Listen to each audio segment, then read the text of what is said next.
দেখা যায় এত পাথর বর্ষণ করেছে, এত পাথর বর্ষণ করেছে, দয়াল নবী পাথরে যেন ঢেকে গেছে। এত পাথর মেরেছিল তারা, দয়াল নবী সাল্লাল্লাহু আলাইহি সাল্লামের পাথর দিয়ে ঢেকে দিয়েছে। শুধুমাত্র দেখা যায় মানুষের আকৃতি যেন মিমহে মিমদাল মোহাম্মদ, এই আকৃতিতে যেন দয়াল নবী শুয়ে আছে। আপনার যেন নবী মুস্তাফার পালিত বেটা হারিস যেন আপনার পাথরগুলো সরিয়ে দেখে।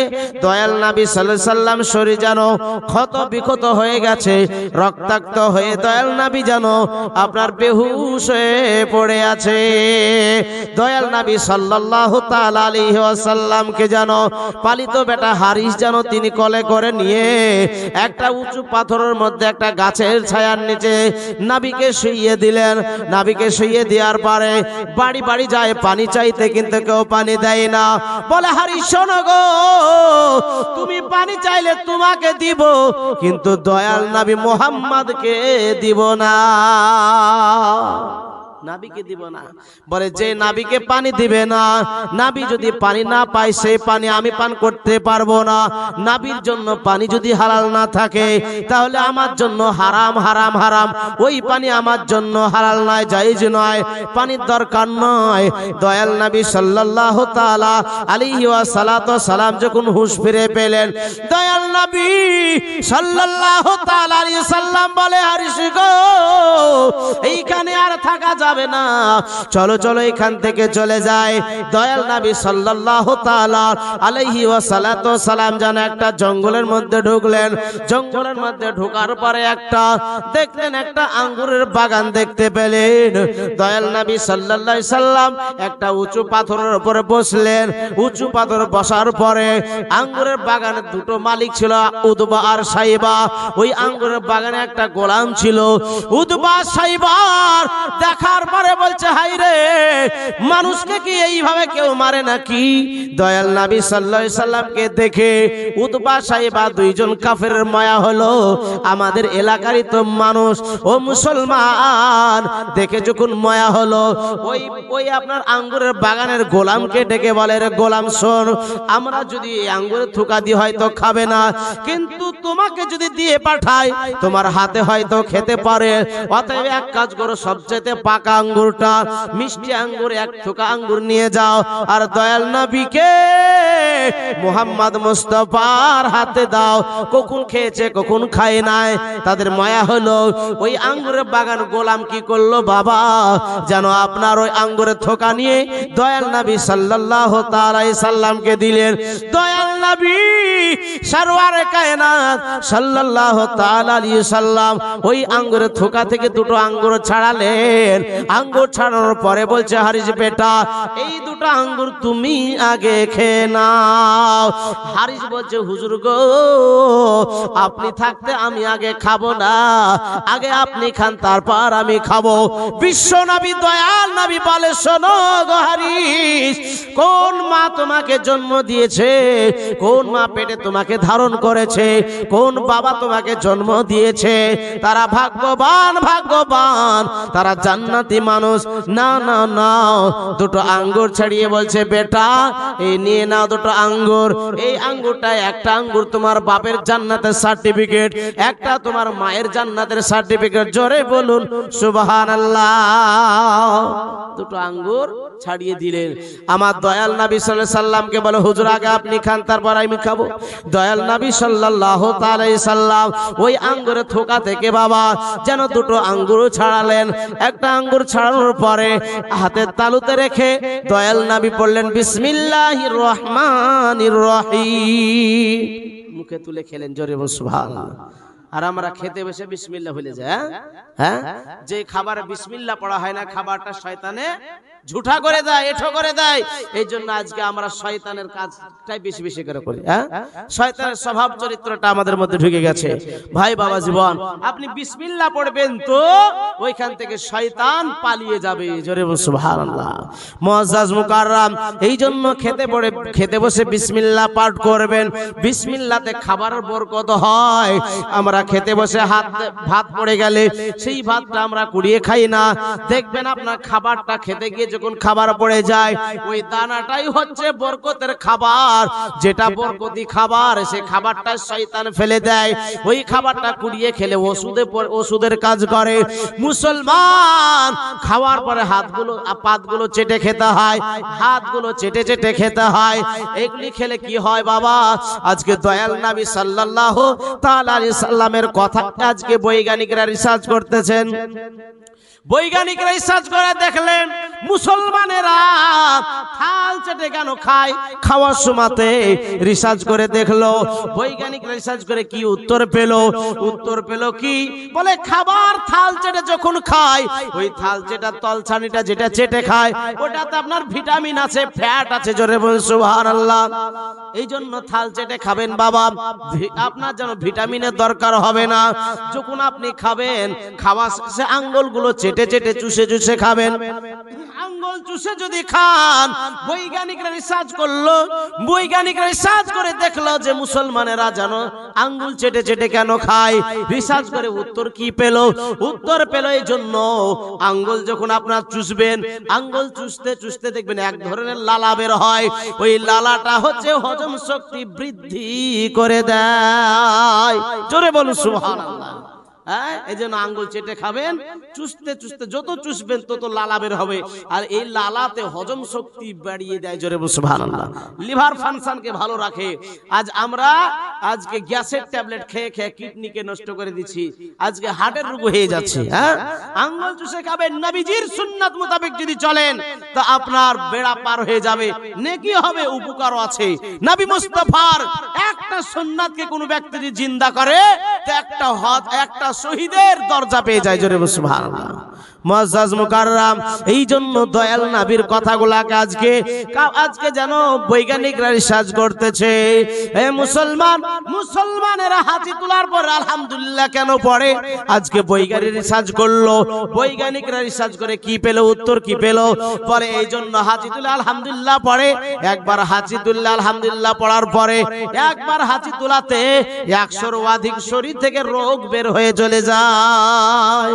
জোরে বলুন সুবহানাল্লাহ। মানুষের শরীরে 1000-এর উপর রোগ আছে শরীরে। মুসলমান এই জন্য হাজি তুলে আলহামদুলিল্লাহ পড়তে হয়। পারসে যে ব্যক্তি থাকবে শোনার পরে তাকে পড়তে হয় ইয়ারহামুকাল্লাহ। আবার তার বিপরীতে যেই ব্যক্তি হাজির সে বলবে ইয়াহদিকুমুল্লাহ ইসলিহ বালাকুম। কিন্তু আমরা এই দোয়াগুলো জানি না, দোয়াগুলো শিখতে চেষ্টাও করি না আমরা। এই জন্য মুসলমান দয়াল নবীর প্রত্যেকটা কথাতে কিন্তু লুকিয়ে আছে বাবা। তাই দয়াল নবী সাল্লাল্লাহু তাআলা আলাইহি ওয়া সালাতু ওয়াস সালাম, একবার দরুদ পড়ি, আল্লাহুম্মা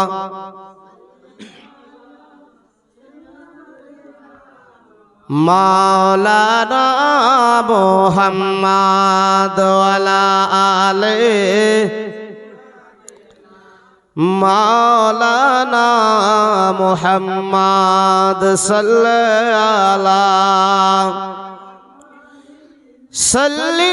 আলা মুহাম্মদ হরদম জবান পাক নামে মুহাম্মদ হরদম জবান से निकालो शफियाना मुहम्मद। सुंदर फल सुंदर फूल मीठा नदीर पानी खुदा তোমার মেহেরবানি, খোদা তোমার মেহেরবানি। জোরে বলুন সুবহানাল্লাহ। এই সুন্দর ফল সুন্দর ফুল মিঠা নদীর পানি খোদা তোমার মেহেরবানি, খোদা তোমার মেহেরবানি। এ শস্য শ্যামল ফসল ভরা মাঠের ডালি খানি, এ শস্য শ্যামল ফসল ভরা মাঠের ডালি খানি খোদা তোমার মেহেরবানি, খোদা তোমার মেহেরবানি। তুমি কতই দিলে রতন ভাই বেরাদার পুরুত সজ, তুমি কতই দিলে রতন ভাই বেরাদার পুত্র সজন, তুমি ক্ষুধা পেলে অন্ন যোগাও, তুমি ক্ষুধা পেলে, তুমি ক্ষুধা পেলে অন্ন যোগাও, মানি চায় না মানি খোদা তোমার মেহেরবানি, খোদা তোমার মেহেরবানি, খোদা তোমার হুকুম তরক করি আমি প্রতিপাই। আমরা ধাপে ধাপে গুনাহ করি না, আল্লাহর হুকুমকে তরক করে চলি, অমান্য করে চলি, আল্লাহর হুকুমকে মেনে চলি, নামাজ পড়ি না, রোজা করি না, তাই কি না?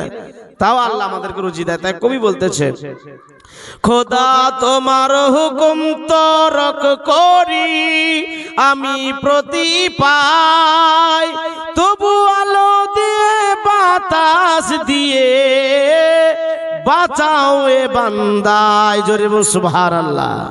বাঁচাও এ বান্দায়, শ্রেষ্ঠ নবী দিলেন মোরে। জোরে বল সুবহানাল্লাহ। আমরা এত পাপী, তো আমাদেরকে শেষ নবীর উম্মত করে পাঠিয়েছে। জোরে বল সুবহানাল্লাহ। এই জন্য কই বলছে, শ্রেষ্ঠ নবী দিলেন মোরে তরিয়ে নিতে রোজ হাসরে। জোরে বলুন, শ্রেষ্ঠ নবী দিলেন মোরে তরিয়ে নিতে রোজ হাসরে, আমি পথ না ভুলি খোদা তোমার মেহেরবানি, খোদা তোমার মেহেরবানি, তাই দিলেন পাক কোরআনের বাণী, খোদা তোমার মেহেরবানি। এ সুন্দর ফল, এ সুন্দর ফুল, মিঠা নদীর পানি, খোদা তোমার মেহেরবানি। আল্লাহুম্মা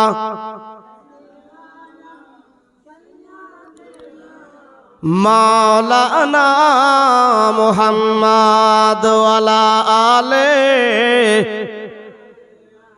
মাওলানা মুহাম্মদ সাল্লাল্লাহু আলা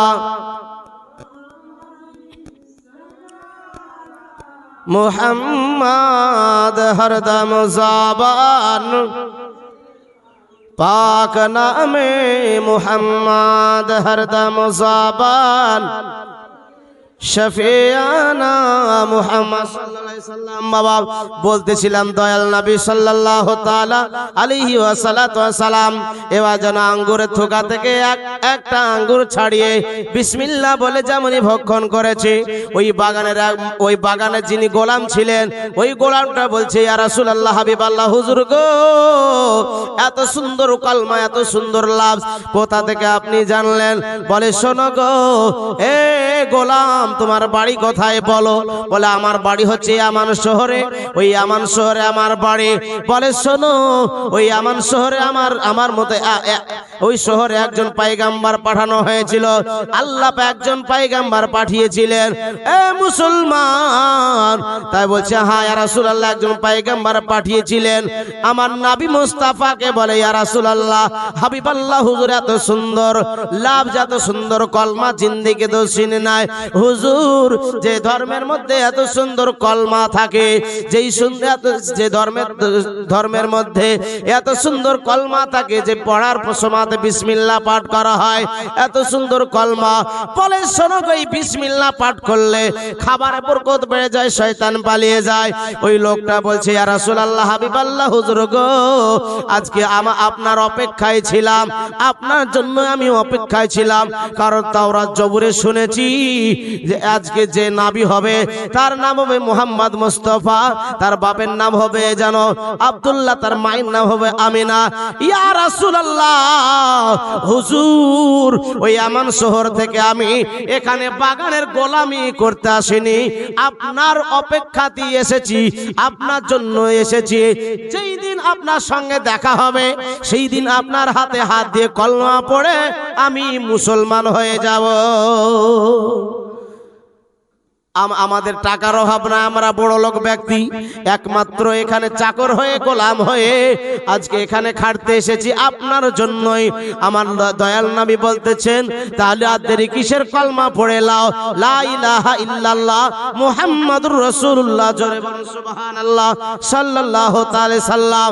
আমার নবী বলেন, লা ইলাহা ইল্লাল্লাহ ফাদাখালাল জান্নাহ, যে একবার কলমা পড়বে সেই ব্যক্তি জান্নাতে চলে যাবে। যদি ঈমান থাকে বাবা, ও ভাই বাবা জীবনেরা, কলমা পড়ে মুসলমান হয়ে গেলেন এই ব্যক্তি আমার দয়াল নবী সাল্লাল্লাহু তাআলা আলাইহি সালাতু সালাম নিজের আপন চাচাইতো বোনের বাড়ি আসলেন। বোনের বাড়ি যার নাম হচ্ছে উম্মে হানি। ওই বাড়িতে আসলেন, বাড়িতে আসার পরে তিনি যেন আরাম ফরমাচ্ছেন, মনটা বড় খারাপ, মনটা ভালো নয়। কেন ওই তায়েববাসীর বুকে কলমা প্রচার করতে গিয়ে বরং তারা একজনা কেউ কলমা পড়লো না, বরং আমাকে ওই কাফেরের ছেলেরা মেয়েরা আমাকে পাথরের বর্ষণ বয়ে দিল, আমার শরীরটাকে ক্ষত বিক্ষত করে দিল। হায় রে হায়, এত কষ্ট। মা আয়েশা সিদ্দিকা আতিকা হুমায়রা রাদিয়াল্লাহু তাআলা আনহা একদিন কি করেছে বাবা, দয়াল নবী অসুস্থ অবস্থায় পড়েছে। এমত অবস্থায় দয়াল নবী সাল্লাল্লাহু তাআলা আলাইহি ওয়াসাল্লাম বলছে, ওগো আয়েশা সিদ্দিকা আতিকা হুমায়রা রাদিয়াল্লাহু তাআলা আনহা, শোনো, আজকে আমি নামাজ পড়াতে পারবো না, তোমার আব্বা আবু বকর সিদ্দিক রাদিয়াল্লাহু তাআলা আনহুকে নামাজ পড়ার কথাটা বলে আসো। আজকের ইমামতিটা তোমার আব্বা হযরত আবু বকর সিদ্দিক রাদিয়াল্লাহু তাআলা আনহু যেন করে। জোরে বল সুবহানাল্লাহ। হযরত আবু বকর সিদ্দিক রাদিয়াল্লাহু তাআলা আনহু তিনাকে বললেন, আব্বা জান, আজকের ইমামতিটা আপনি করুন, নবীর হুকুম, নবী মুস্তাফা একটু অসুস্থ রয়েছেন, এই ইমামতিটা আপনি করুন। হযরত আবু বকর সিদ্দিক রাদিয়াল্লাহু তাআলা আনহু তিনি জায়নামাজে দাঁড়িয়ে গেলেন ইমামতির জায়গাতে। জোরে বল সুবহানাল্লাহ। আজকে মুসলমানেরা ডাইরেক্ট প্রকাশ্য ভাবে জামাত করে নামাজ পড়ছে। আমার দয়াল নবী সাল্লাল্লাহু তাআলা আলাইহি সাল্লাম বলছে, ওগো আয়েশা সিদ্দিকা, শোনো, আজকে আমাকে একটু পাঁজা করে ধরো, একটু আমাকে ছেড়ে ধরো। আল্লাহ রাসূল সাল্লাল্লাহু আলাইহি সাল্লামকে পাঁজা করে ধরলেন। দয়াল নবী আপনা যেন চলতে পারে না, উঠতে পারে না। মা আয়েশা সিদ্দিকা আতিকা হুমায়রা রাদিয়াল্লাহু তাআলা আনহা উম্মাহাতুল মুমিনিন, সারা পৃথিবীর যিনি মা, মুমিনদের মা জননী, নবী মুস্তাফাকে ছেড়ে ধরলেন। নবী মুস্তাফা যেন সার উঁচু করে, মাথা মুবারক উঁচু করে যেন আপনার মসজিদের পর্দাটা সরিয়ে দেখতেছে, যেন আপনার সবাই জামাত করে নামাজ পড়তেছে। দয়াল নবী সরওয়ারে কায়নাত ফখরে মওজুদাত সাল্লাল্লাহু তাআলা আলাইহি সাল্লাম যেন চোখ দিয়ে ঝরঝর করে পানি ঝরে যায়। মা আয়েশা বলে, নবী গো, আপনি কেন কান্না করেন? বলছে, এ আয়েশা শোনো, এই কান্নাটা কোনো দুঃখের কান্না নয়, এই কান্নাটা হচ্ছে সুখের কান্না। জোরে সুবহানাল্লাহ। মানুষের এক টাইম আছে দুঃখতে কান্না করে, কষ্ট পেলে কান্না করে, আর কিছু কান্না আছে সুখে কান্না করে, সুখের সংবাদ, খুশির সংবাদ হলে কান্না করে। হ্যাঁ, ধরেন মানুষ গরিব থেকে একটা হট করে একটা চাকরি পেল, বিশাল বড় চাকরি, হ্যাঁ, চাকরি পেলে তো তোমার আনন্দে আত্মাহারে চোখ দিয়ে পানি পর্যন্ত চলে আসে। হ্যাঁ, তো একটা যে খুশির কান্না আর একটা যে দুঃখের কান্না। তা নবীজি বলতে চায়, আয়েশা, এটা কোনো দুঃখের কান্না, এটা সুখের কান্না। কেন? বলে, আয়েশা শোনো, এই জন্য সুখের কান্না বলি, ওই তাইবের সরজমিনে যখন আমি ইসলাম প্রচার করতে গিয়েছিলাম, ইসলাম প্রচার করতে গিয়ে কাফেরেরা এত মেরেছিল, আমার লানাইল মুবারক অর্থাৎ জুতা মুবারক পর্যন্ত রক্তে পরিপূর্ণ হয়ে গেছিল। জুতাগুলা যেন চাট করে রক্তে আঠা পর্যন্ত হয়েছিল। রক্ত যদি শুকিয়ে যায় চাটচাটে আঠা হয়ে যায় না বাপ? এই জন্য এত কষ্ট পেয়েছি, এত রক্তাক্ত করেছিল তারা, আমার জুতা মুবারক পর্যন্ত রক্তে পরিপূর্ণ হয়েছিল। আয়েশা দেখো আজকে প্রকাশ্য ভাবে আমার সাহাবীরা জামাত করে নামাজ পড়তেছে, এই জন্য আমি খুশিতে আত্মহারা হয়ে, আনন্দে আত্মহারা হয়ে আমি কান্না করি। জোরে বলুন সুবহানাল্লাহ। ইসলাম প্রচার করতে গিয়ে নবী আমার এত কষ্ট পেয়েছে, কিন্তু বাবা মার খেয়েছে, কিন্তু বাবা আমরা নামাজ পড়তে চাই না। এই নামাজ ইসলামে এত সহজ ভাবে আমরা পেয়েছি, কিন্তু সাহাবারা মার খেয়ে ইসলাম প্রচার করেছে। নবী আমার জানো ইসলামকে মার খেয়ে প্রচার করেছে, কিন্তু আমরা এত সহজ ভাবে ইসলামকে পেয়েছি, কিন্তু আমরা নামাজ পড়তে চাই না। নামাজ পড়তে গেলে আলসি লাগে বাবা, ঘন্টার পর ঘন্টা কাজ করে যাই, কোনো আলসি জাগে না। এখন যদি কেউ বলে যে 1000 টাকা কত দিচ্ছি, আপনার ফট করে যেন দৌড়ে চলে যাবে না। কিন্তু এখন যদি বলে কি নামাজ পড়তে চলেন না, হবে না, নামাজ পড়তে যাবে না। 10 মিনিটের ব্যাপার তো নামাজ পড়তে যাবে না বাপ। এই নামাজটাই কাজে লাগবে। কিয়ামতের দিনে সবচাইতে বড় ইবাদত হচ্ছে নামাজ। এই নামাজের হিসাব নেওয়া হবে বাবা কিয়ামতের দিনে। দুনিয়াতে যেরকম বাহানা করতেছে, দুনিয়াতে ধাপ্পাবাজি করতেছে, দুনিয়াতে চিটারি করতেছে, আখিরাতেও তেমনি ভাবে মিথ্যা কথা বলার চেষ্টা চালাবে। কেমন করে বলবে বান্দারে ও বান্দা